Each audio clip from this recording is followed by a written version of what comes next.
Boss, bakit mo po tinatawag? Okay, tinatawag kita eh. Meron nga palang inimbitahan na regalo natin sa mga pera. Ay, gusto ko sa boss ko. Alam mo naman may tiwala ako sa iyo. Easy money. Hindi tatago sa akin yan, boss. Kaya nga, walang tiwala ako sa iyo. Ako pa. No. Dito na pala sila. Pero pala yung makakalaban ko, boss. Yung may tatapat ko sa bata ko. Ako yung magtatanong sa inyan. Ayun ba yung tatanong sa bata ko? Hindi yung mga kalaban mo. Tanga-tanga naman yan. Nakakatawa. Uy. Bago ako magsalita. Dito niya ang daanan sa pool. Ano, ipusahan natin. Bah, lalim pa. Boss, mo ba kalaban tayo dyan? Ayos na, boss. Wala lang. Good. Galing na madali naman pala kayong kausap eh. Okay, patuloy na natin to. O, teka. Basta, ayos to po sana to ah. Baka mandaya kayo ah. Ako pa. Hindi nyo ba alam na kilalang-kilala ako dito? Tsaka, sinasabi mong tatakbuhan. Hindi namin kayo tatakbuhan. Tsaka ito, dala nyo? Barya lang sa amin yan. Nagdagdagan na naman pala, boss, ang ginto mo sa daliri niyan. Kaya nga. Siya, di tayo minamali yan, boss. O, ano pa? Hinihintay natin. Simulan na yan. Simulan na yan. Sige. Pakita na lang yan. Galing mo. Ano pa, boss? Oh, ano? Toss coin? Sige.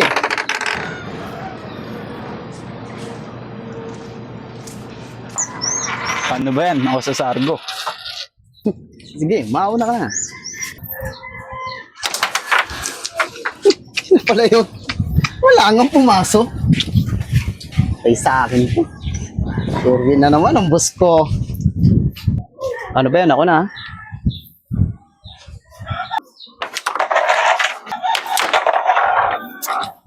Easy money to, boss.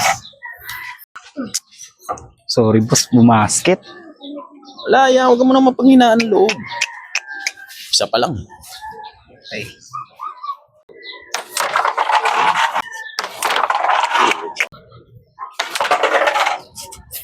Chamba.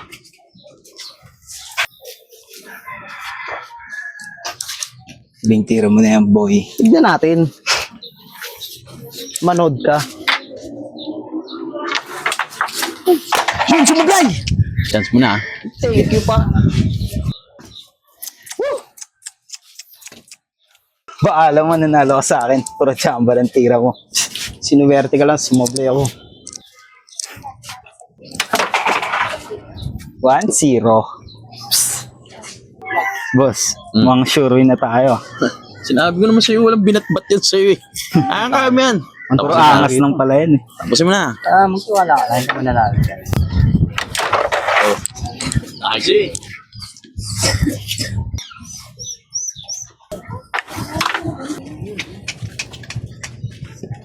Sumablay.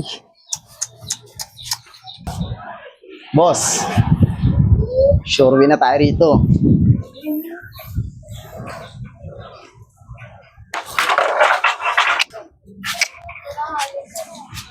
Masok.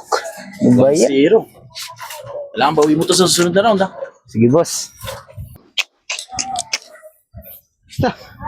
Ano, boy?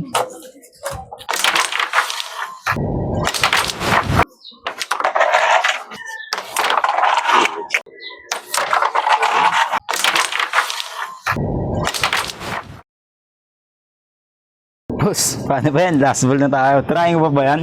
Kahit di na eh. Panalo no. Pera namin. Balik nyo na. Panalo na kami oh. Huwag mo na kayo Titirahin pa ba yan? Isa na lang?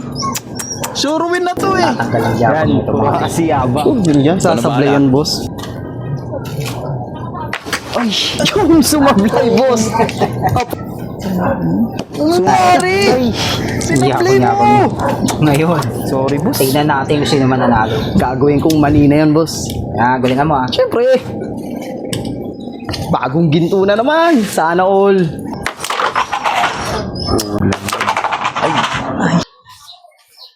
Excuse me. Ganda-ganda ng sinabi ng boss mo kanina na walang dayan. Tapos kayo pala mandadaya. Nasang giga lang naman eh. Mga talunan kasi kayo. Sablay.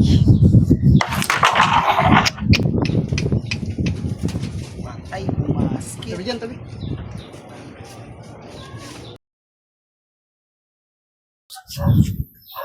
Okay. Gusto na yun ah. Siguro yun na yan. Yung bala rito, boss. Sure win na tayo rito. Sasablay yan. Sablay yan. Pag nanalo sa larito, huwag ka nang papakita sa akin. Boss, wala namang ganyan, han. Natalo lang eh. Papatayin kita siya, sabi ko sa'yo. Yun! Boss, di ba sabi ko sa'yo panulunin mo yung laban? Sorry, boss. Maning-mani lang sa akin yan eh. No, ano? Wala na 100,000 ko dahil sa'yo!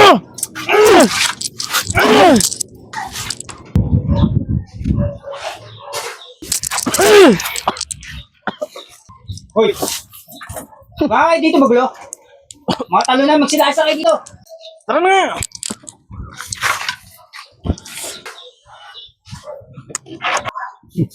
Galing talaga ng bata, oh. Maasama ka talaga. O sige, paano boss? Alis muna ako. O sige, papadala ko na lang yung bonus mo dun ha. Gusto ko talaga kay boss. Baka may madagit ulit tayo rito, boss. Kaya nga eh. Patintay mo lang dito. Ako nang bahala. Tatawag na lang kita. Okay, boss. Lupit talaga ng bata ako na yun. Nga talaga makakatalo. Sino kaya ang susunod na madadalian namin ng pera?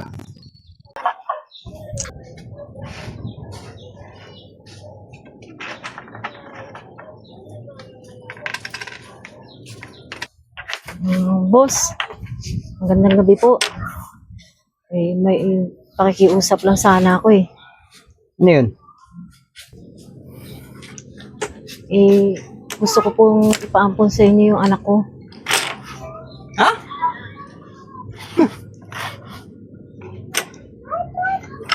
Ayos din eh, no? Alam ko namang mabait kayo sa mga bata eh. Oo nga. Mabait ako sa mga bata, pero talagay mo naman sa akin bahay ampunan. Kayo lang yung alam ko na makakapagbigay ng magandang kinabukasan sa anak ko. Sige na, boss. Parang awa nyo na. Hay nako. Tsaka, taga saan ka ba? Parang ngayon lang kita nakita rito ah. Diyan lang po ako nakatira sa kabilang barangay. Ayoko po kasi magutom yung anak ko eh. Tsaka alam ko naman kaya niyo namang buhayin. Sige na naman, boss oh. Ay nako. Kahit sabihin mong kumikita ako na malaki at mabait ako sa mga bata, ayoko may inaalaga ang bata. Tsaka, storbo lang sa buhay ko yan, uy. Ano ba? Hindi naman siguro, boss, kasi masipag naman yung anak ko eh. Sige na, boss. Hindi ko na kasi kayang pakainin. Hindi. Ayoko. Sa iba mo na nagpaampon yung anak mo. Huwag sa akin. Sige na naman, boss oh. Parang awa nyo na. Ay nako, pagod na ako. Tsaka ayoko nang kausap ka. Text na dali lang, boss. Sige na naman oh. Parang awa nyo na. Pangako, hindi ako magpapakita sa anak ko. Ay nako, ayoko na matigas ang ulo. Tsaka, ayoko talaga na may responsibilidad sa mga bata na yan. Oo, nagbibigay ako sa mga bata, pero aalagaan? Nako, malabo yan. Sige na naman, boss oh. Parang awa nyo na. Hindi talaga maaari. Diyan ka na. Napapagod na ako. Boss!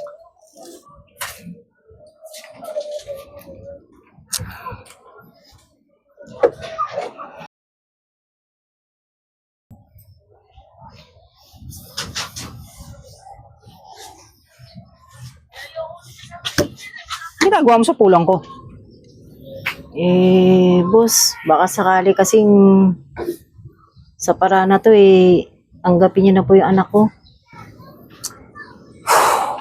Diba ilang ulit kong sasabihin sa'yo na hindi nga ako pumapayag na paampun mo sa akin yung anak mo? Wala talaga akong maisip na ibang paraan eh. Sige na naman, boss. Parang awa niyo na. Makakain lang yung anak ko. Hindi talaga pwede. Ayoko na may responsibilidad. Di ba sinabi ko na sa'yo yun? Mabait naman yung anak ko, boss eh. Magugustuhan niyo rin siya. Wala akong pake kung mabait man o masipag yung anak mo. Basta ayoko. Tsaka boss, hindi naman kayo ang problema sa anak ko. Matalino yun. Tsaka masipag yung boss, mabait.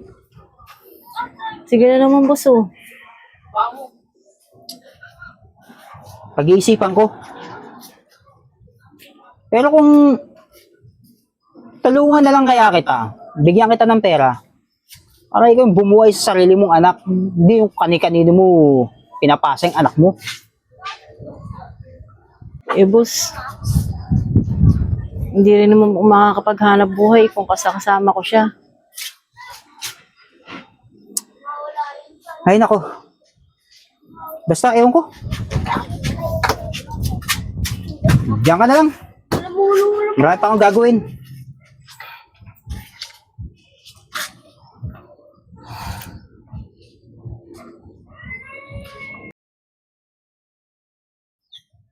Ano ba yan? Lalamya-lamya ka. Gantong pagpunas oh. Ganyan oh. Ayusin mo. Ganyan. Umayos ka. Ayusin mo. Ganyan oh. Ganyan. Paano tayo magugustuhan ni boss yan? Hindi mo inaayos ang ginagawa mo. Ikaw naiinis na ako sa bata ka ha. Ma, tama na po. Nasaan po ba tayo? Huwag ka lang salita ng salita. Ayusin mo ang ginagawa mo. Ano bang ginagawa mo sa bata? Nakakabuisit na yan eh. Tinuturuan mo na eh. Hindi pa magawa ng tama. Aning, doon ko muna sa bahay ah. Ako, sabi ko lang ito nanay mo. Kabuisit. Yan ba ang paraan mo? Para may bigay mo sa akin yung bata? Eh, sa totoo lang talaga, boss. Ayoko naman talagang gawin to eh. Pero, hindi ko na alam ang gagawin ko eh. Hindi ko na talaga kayang pakainin ng anak ko. Alam mo, hindi lang ako maawain sa mga bata. Hindi ko tatanggapin yung anak mo eh.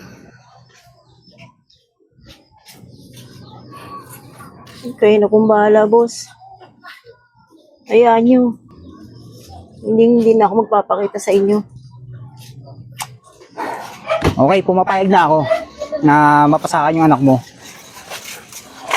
Pero sa isang kondisyon, wag mo na siyang babawin sa akin. Oo, boss. Hindi ko gagawin yun. Sige na po, kayo na pong bahala sa anak ko. O, teka. O, ito. Konting halaga.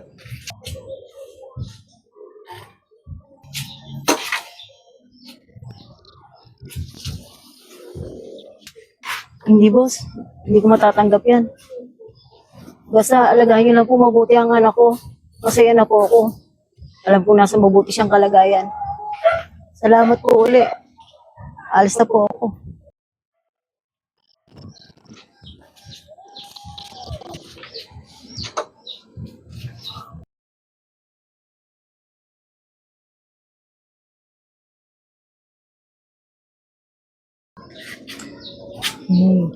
Magandang gabi, boss. Kamusta naman po yung anak ko? Ito, okay naman siya. Nasa mabuting kalagayan naman yung anak mo. Mabuti naman po kung ganun. At saka, ba't nga pala nandito? Gusto ko lang po makita yung kahit saglit lang. Hindi naman ako manggugulo. Gusto ko lang talaga siya makita. Wala siya ngayon dito eh. Nasa trabaho siya eh. Ganun ba? Wala naman po ba siyang nababanggit tungkol sa akin? Wala naman. Papa, nandito na ako. Bless po. Siya na ba yun? Malaki mo na. Buti naman hindi ka nagpasaway sa kanya. Bakit? Ano bang ginagawa mo dito? Manghihingi ka na naman ng pera? Kapal naman pala talaga ng mukha mo, no? Oo naman. Para naman may silbi ka. Ganon. Para may silbi ako. Oo. Nay, Bata pa lang. Nagsisilbi na ako sa inyo.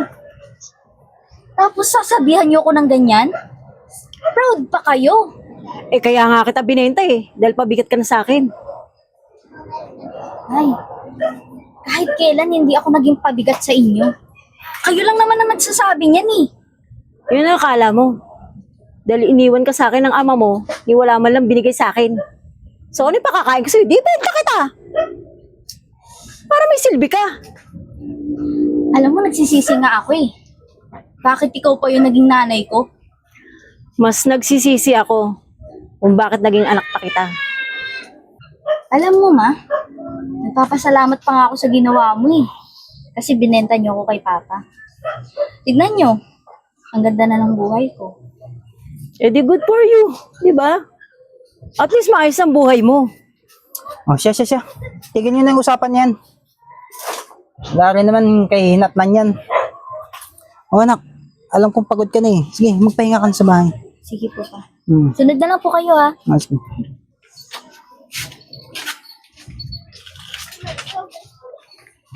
Grabe naman talaga.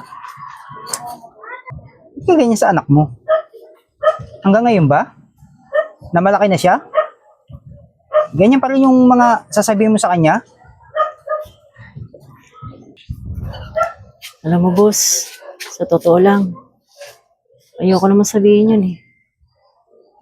Pero masaya ako, nakita ko siya. Okay na sa akin yun. Naisipin niya sa akin lahat ng ganun. Isipin niya na masama ako. Pero sobrang sakit sa akin. Dahil namimiss ko rin yung anak ko. Napakabait ng anak mo. Hindi ko nga alam kung ba't ganyan ang ginawa mo sa kanya. Tingnan mo ngayon. Napalaki ko siya ng ayos. Pero sana naman, yung nakita kayong dalawa, sana naman humingi ka ng kapatawaran sa ginawa mo sa anak mo. Hindi yung ganyan pa yung ipinakita mo. Okay na sa akin yun, boss. Pero hindi ko naman talagang intensyon na sabihin sa kanya lahat yun. Okay na sa akin na isipin niya na masama akong ina. At least, napunta siya sa kagaya mo. Napabuti ang buhay niya. Alam ko rin yun, nagtanim ng galit sa yung anak mo. Pero gusto mo ba sabihin ko sa kanya na hindi mo siya binenta sa akin? Hindi. Okay na yun. Okay na sa akin yun. Naisipin niya sa akin yung mga ginawa ko. Basta, boss, alagaan mo lang mabuti ang anak ko. Maraming salamat sa iyo. Sa lahat ng tulong mo sa kanya. O sige, Hayaan mo, hindi na ako magpapakita sa inyo. Huli na to. Gusto ko lang talaga siya makita. at huwag ka rin mag-alala. Hindi ko na rin sasabihin sa kanya yung mga nangyari sa atin nun. Sige boss, alis na ako. Sige, Maraming salamat ulit. ingat ka na lang.